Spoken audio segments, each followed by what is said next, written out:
నిన్న ప్రశాంత్ కిషోర్ ఆంధ్రప్రదేశ్‌లో ఏ ప్రభుత్వం వస్తుందని చెప్పి జ్యోతిష్కం చెప్పాడు.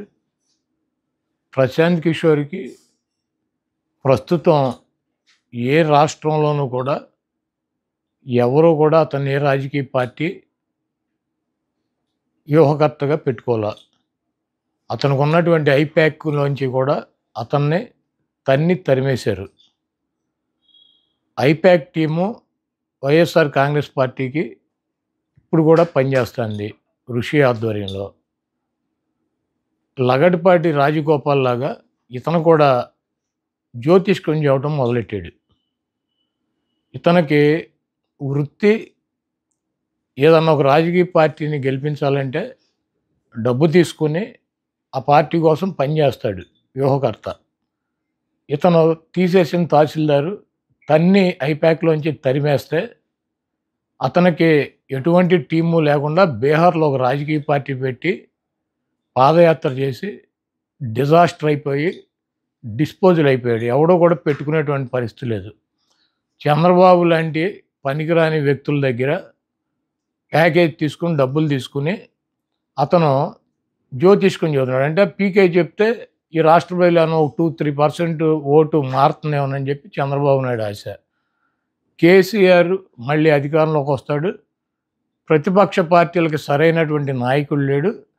కాబట్టి కేసీఆరే మళ్ళీ అధికారంలోకి వస్తాడని చెప్పి ఇదే పీకే తెలంగాణ ఎన్నికల ముందు చెప్పాడు. రాజస్థాన్లో కాంగ్రెస్ పార్టీ డంపింగ్ మెజార్టీతో వస్తుంది. అక్కడ బీజేపీ ఎట్టి పరిస్థితిలో రాదని చెప్పి జాతకం చెప్పాడు. ఛత్తీస్గఢ్లో కాంగ్రెస్ ప్రభుత్వం మళ్ళీ ఏర్పడుతుంది. బీజేపీకి 1% కూడా అవకాశం లేదని చెప్పి జాతకం చెప్పాడు. ఎప్పుడు ఇవన్నీ కూడా ఈ 3-4 నెలల్లోనే చెప్పాడు. మొన్న జరిగినటువంటి డిసెంబర్ ఎన్నికల్లో ఈ 3 రాష్ట్రాలకి జాతకం చెప్పాడు. ఇప్పుడు వచ్చి ఆంధ్రప్రదేశ్లో జగన్మోహన్ రెడ్డి గారు గెలిచే అవకాశం లేదు, తెలుగుదేశం పార్టీ గెలుస్తుందని చెప్పి జ్యోతిష్కం చెప్పాడు. ముందు జగన్మోహన్ రెడ్డి గారికి కంగ్రాచులేషన్స్ చెబుతున్నాం.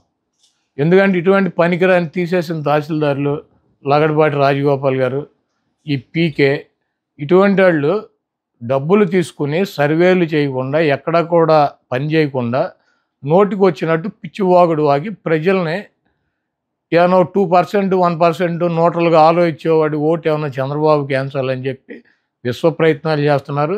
ఇటువంటి పనికిరానటువంటి వ్యక్తులు చెప్పేటువంటి మాటలను ఈ రాష్ట్ర ప్రజలు పట్టించుకోరు. జగన్మోహన్ రెడ్డి గారి ప్రభంజనాన్ని ఆపగలిగినటువంటి శక్తి కానీ సామర్థ్యం కానీ ఈ పీకేలకి చంద్రబాబు నాయుడుకి ఇటువంటి వేస్ట్ ఫెలోస్కి లేదు. జగన్మోహన్ రెడ్డి గారు ఈ రాష్ట్రంలో గతంలో వచ్చినటువంటి 151 సీట్ల కన్నా పెచ్చు సీట్లతో అధికారంలోకి రాకపోతున్నారు.